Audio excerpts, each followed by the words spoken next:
They say the truth is out there. No, the truth is right here, in plain sight. Wearing the same face you see on the subway, on the bus, in the car next to you, every day. I used to believe David Icke. I really did. Shape-shifting reptilians from the Draco constellation, infiltrating royalty, bankers, and presidents. Cold-blooded lizards in human skin suits, blinking sideways on slowed-down video. It made a kind of poetic sense. Evil, wearing the mask of power. But I've been around long enough to see the cracks in that story. Long enough to notice the color that never quite washes out under certain lights. Green. Not gray, not bronze, green. Jade green. The exact shade of the dragon carved into every imperial seal for over 4,000 years. They're not from another star system. They never left. They've been here ever since the Yellow Emperor supposedly rode a dragon into heaven. Except the dragon didn't take him. He was the dragon. First of the line.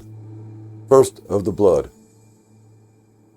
Look at the old paintings. Emperors with long elongated eyes. Robes embroidered with scales. You could swear shimmer when light hits right. Look at the Forbidden City. Every roof tile curling like a claw. Every beam painted in that impossible red hue that no pigment could hold for centuries. They didn't build a palace. They built a nest. And now? No, now they don't even need the robes.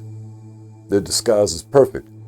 A billion faces, all statistically ordinary, all hiding the same ancient template underneath.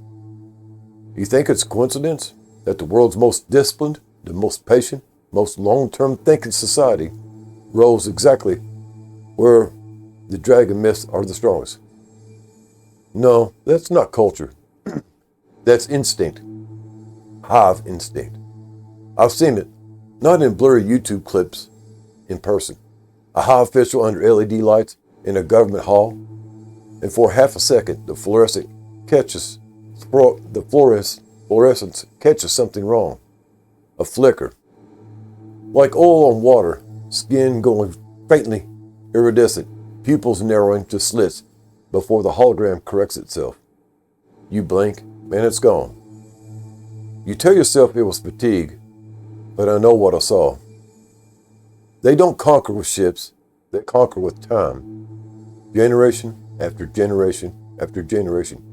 Guiding, pruning, waiting. Great Wall wasn't to keep nomads out, it was to keep something in. To contain the experiment until the camouflage was flawless. And now it is flawless. They walk among us as uncles, as shopkeepers, as programmers in Shenzhen, Beijing, Wuhan, as grandmothers doing Tai Chi at dawn. Perfectly ordinary, perfectly human. Except when the light is wrong, or the camera shutter speed is just a fraction off, or when they get angry and the mask slips for an instant. You want proof? Look how fast this country builds. Look at the belt and the road tendrils stretching across the continents like dragons curling around the globe. Look at the surveillance system. A million eyes watching, learning, refining the disguise. That's not human ambition. That's a species making sure no one ever sees beneath the skin. Again. I used to fear invasion from the stars. Now I understand the stars were never the threat. The threat has always been here. Patient, ancient, and green. And the worst part, they're not evil. Not in the cartoon way we want our villains to be. They're just older. They believe the world belongs to them the way we do. The way we believe it is belongs to us. Two apex species sharing one rock. One pretending to be the other. So I sit here, recording this, knowing no one will ever believe me. Knowing that tomorrow I'll ride in my car, or get on a bus, or go downtown, surrounded by a sea of perfectly normal faces. And every time someone meets my eyes a little too steadily, a little too long, I'll wonder, is that a human looking at me? Or just a dragon?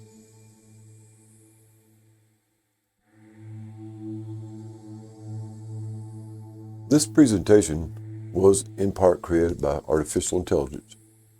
The images was created by artificial intelligence. The narrative was created in part with artificial intelligence, and my input also, and Anna's. I got upon this idea a while back that reptilians, reptiles, dinosaurs, as you would call them, did not die off as they was led to believe, but in fact they evolved. They became more cunning, more secretive, more hidden. And it isn't because they had to, it's because of the infestation of hairy two-legged creatures, humans, or humanoids. We were infesting the planet much like rats in a Hong Kong sewer.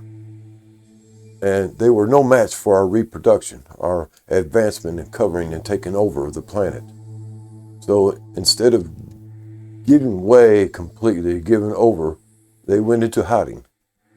They developed frequencies or mental powers able to disguise themselves with frequencies or other ways. And then in that turn, they did not disappear. They evolved and went hidden. The flood of Noah was in fact a reset, and it was trying to get rid of the reptilians, overlords, but they didn't die off. They evolved into a humanoid race, or actually developed frequencies to disguise themselves as a humanoid race. And as you see already that in the narrative that was produced, I consider them to be of a Chinese nature. So this is not anything to be bigoted or racist or anything like that. But I'm following a trail of tears, a trail of fears that leads back to the words in the beginning, which was not the beginning.